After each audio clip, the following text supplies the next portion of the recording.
Let's have a fair and balanced debate with radio talk show host Herman Cain and Fox News contributor Ellis Henican. Good morning to you, gentlemen. Morning. Does it make a difference? Because we're getting tons of email this morning saying, hey, how can this guy be fair and balanced? We knew that he worked for Democrats in the past. We've heard his views on hardball. But to come out and make that sort of an allegation about the Bush administration, maybe he shouldn't be hosting the debate. You know, Gretchen, one of the dumbest things you can do in politics is complain about who's asking you the questions. It makes you look like a wimp. When Democrats wouldn't come on Fox, right?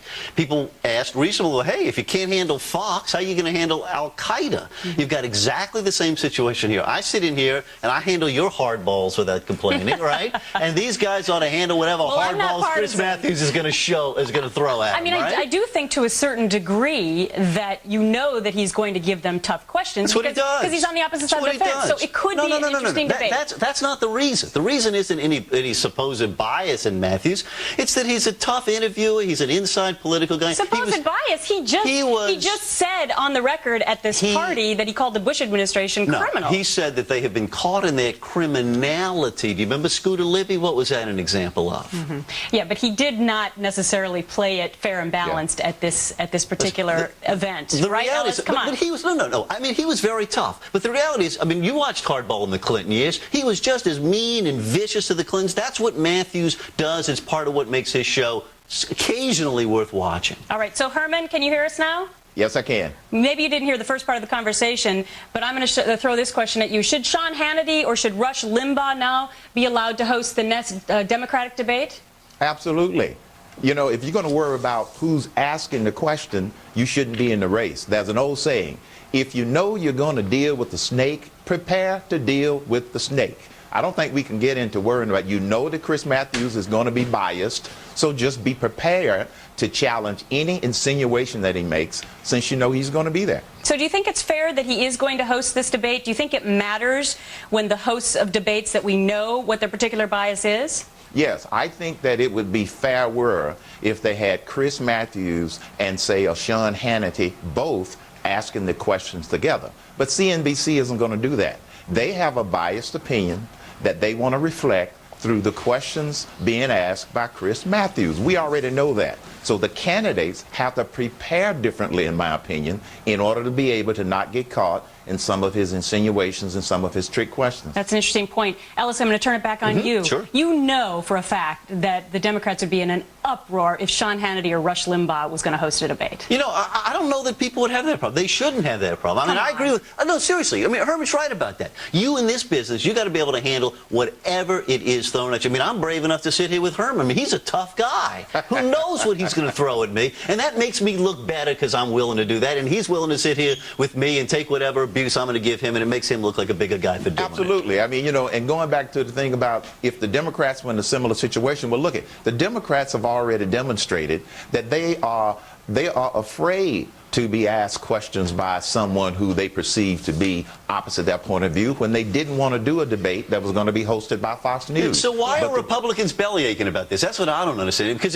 it makes them look weak to do it. They ought to shut up, go in there, and give it their best shot. Well, on that one, we happen to agree. But I wouldn't call it belly aching. I would call it just raising the issue so everybody knows going in that you're going to be dealing with someone who's not going to try to be fair or balanced about the questions. Like I said, if you know you're dealing with a snake, prepare to deal with the snake. All right, we got to leave it at that. Let's ask Newsday columnist Jim Pinkerton, who joins us live from Washington, and Talk Radio News Bureau Chief Ellen Ratner, both Fox News contributors. Good morning to you both. Good morning. Ellen, what do you think? Chris Matthews last week at a big hardball party, and I think something for his book. Jim and I were not invited, unless I'm unaware of something. He said, Chris Matthews said, the Bush administration finally caught in their criminality. This guy also worked for Tip O'Neill. He's worked for a bunch of Democrats. He's clearly a partisan. Should he be moderating a debate? Why not? There are many Democrats and Republicans who are in the press room at the White House that I work with. Jim works with a bunch of them.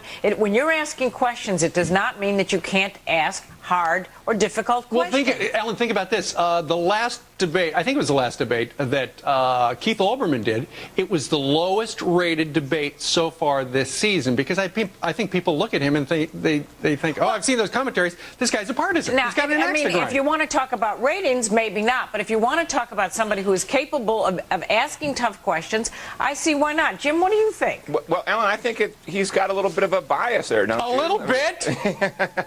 I mean, you know, Steve, the only thing I can say in Chris Matthews' defense, if I can say it this way, is that Gossip, the Gossip website, reported that he was totally smashed when he was saying all this. So maybe being drunk gives you a little bit of an excuse. But here's the point: the fact that he did say it, drunk or not, and in doing so, he revealed a deep bias. Look, you can't have people who obviously hate the people they're moderating the debate for. Jim, I think you could ask very good questions in the Democratic debate, and I think I could ask good questions in the Republican debate, and I think we ought to offer ourselves up for that. Proper to be doing it that way. Why not confine debate moderators and panelists to neutral and fair-minded people? Because honestly, do you honestly think, Jim, you've been in the Washington press corps, as I have, for years and years, do you honestly think that there is nobody there that is, or anybody there that is not biased and does not have a political opinion? I think there are plenty of people who have biases who keep them well hidden.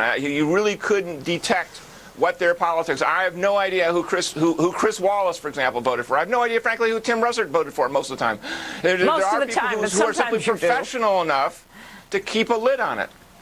But the point is can somebody who even has a bias ask reasonable questions? And it's I think they can. But I'll tell you this, if I were the Republicans, I would boycott that debate. I think it's crazy to go to somebody who obviously thinks of them as an enemy. Especially since he made these The proof will be in the comments. pudding. We will see Tuesday night, and I bet you he does a decent job. Just because I think that you can be biased, I think Sean Hannity could ask decent questions of Democrats. That's a good point. Fox never uses Hannity. I checked. Fox never uses Hannity or Riley. They have opinions. They're commentators. They are not newsmen fair in between. That's why Brit Hume does it. All right, Jim and Ellen, we thank you very much for joining us. Thank you.